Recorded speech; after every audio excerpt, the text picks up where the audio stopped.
इसलिए आप कह रहे हैं कि वोट की चोरी हो रही है, फॉरेंसिक जांच करा देनी चाहिए। Let's be logical. आप बोलिए कि भाई बीजेपी ने को पॉपुलर मैंडेट मिला, पॉपुलर मैंडेट आपको भी मिला, आपकी सरकार बनी, पॉपुलर मैंडेट बीजेपी को भी मिला। अच्छा हो गया तौसीफ जी, अब आपका हो गया। आपने तुलना किया बंगाल से उत्तर प्रदेश का, बंगाल के इलेक्शन से उत्तर प्रदेश का।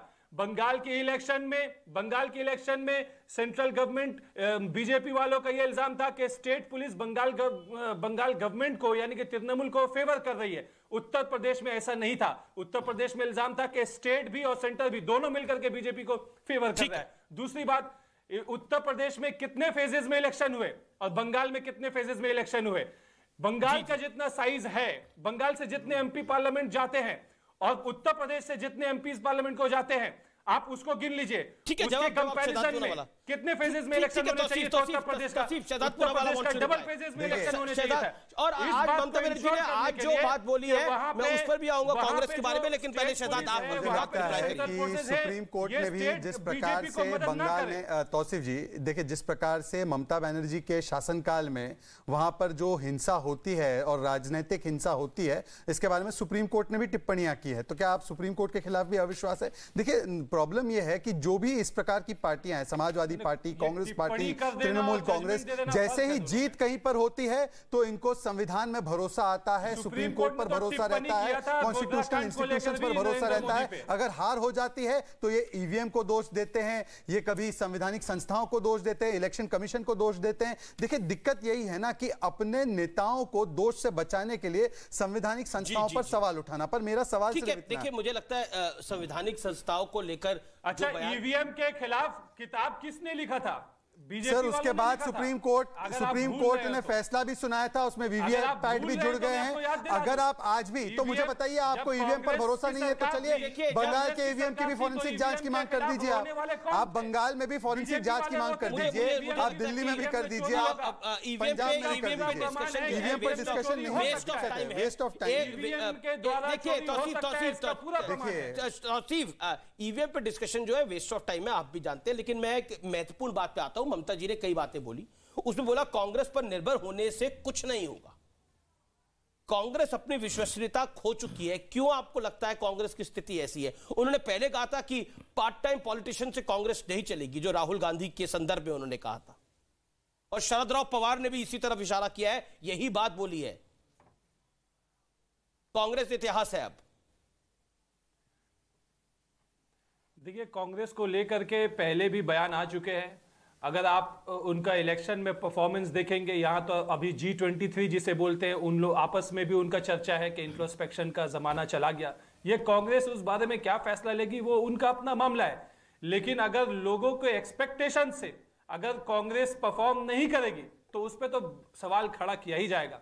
आज बीजेपी के खिलाफ सवाल उठता है तो वो इसलिए उठता है कि गंगा में लाशें बही थी उत्तर प्रदेश में। जी पब्लिक ने जवाब दे दिया। आप ये देखिए, गैस की कमी की वजह से एक साल से यही बात हो रही है। आचार्य जी, मैं सपा की बात आता हूं। सपा के नेता भी काफी देर से इंतजार कर रहे हैं। ऐसा अमीश जी, दुर्भाग्यपूर्ण बात यह है कि ऑपरेशन गंगा समाप्त हो गया, ऑपरेशन प्रोपेगेंडा अभी भी चालू है। देखिए, ये इनका ऑपरेशन प्रोपेगेंडा है। लखीमपुर में सारी सीटें हार चुके हैं, यही किसान के नाम पर ये आंदोलन कर रहे थे, जो लखीमपुर में पूरा स्वीप बीजेपी ने किया है। मैं इनसे पूछना चाहता हूं, देखिए, प्रोपेगेंडा फैलाने के बदले जो मूल कारण है उस पर देखिए आचार्य जी, देखिए, आज की जो हम चर्चा कर रहे हैं ये डेली की तू मैं नहीं है, इसलिए मेरा निवेदन है उन सब विषयों पर हम ना आए।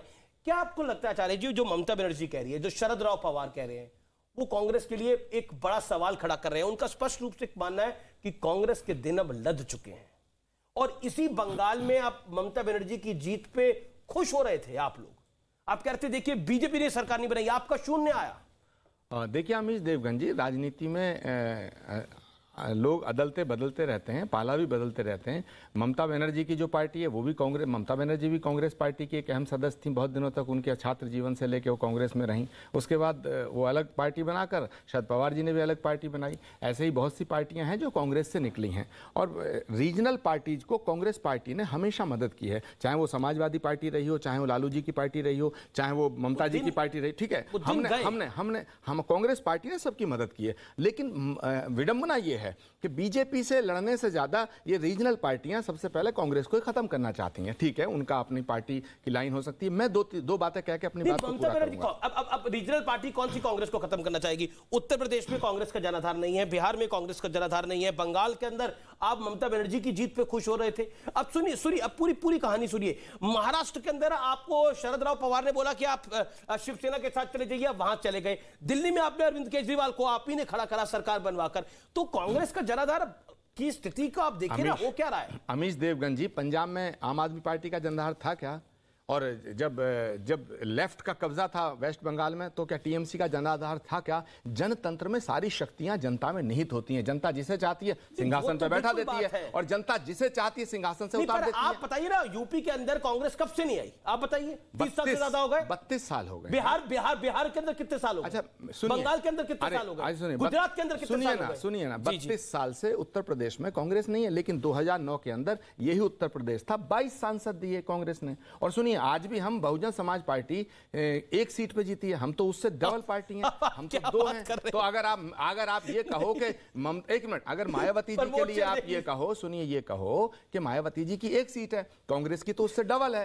सुनिए, तो क्या मायावती जी का, एक मिनट, जनाधार को कम आंका जा सकता है? देखिए, चुनाव जीतना अलग बात है, चुनाव का गणित है, ज्यादा वोट मिलेंगे तो जीत जाएगा। लेकिन चुनाव जीतने का मतलब ये नहीं कि सच झूठ हो जाए और झूठ सच हो जाए। आचार्य जी, ऑन अ लाइटर नोट, देखिए राहुल गांधी जी थोड़े चिल्ड आउट हैं, आइसक्रीम वगैरह भी खा रहे हैं। नहीं, आप कहना क्या चाहते हैं? ठंडा हम लोग चुनाव हार गए, हम उस हार को स्वीकार करते हैं। अब हम इस देश में रहें या ना रहें? बिल्कुल, कांग्रेस पार्टी कांग्रेस पार्टी राजनीति छोड़ दे क्या? आपने बोला, एक सेकंड, आपने बोला व्हाट डू यू वांट? आपने बोला अमीश जी, नहीं, मैं आपसे पूछना चाहता हूं, आपने सुनिए पहले मायावती से बेहतर प्रदर्शन किया।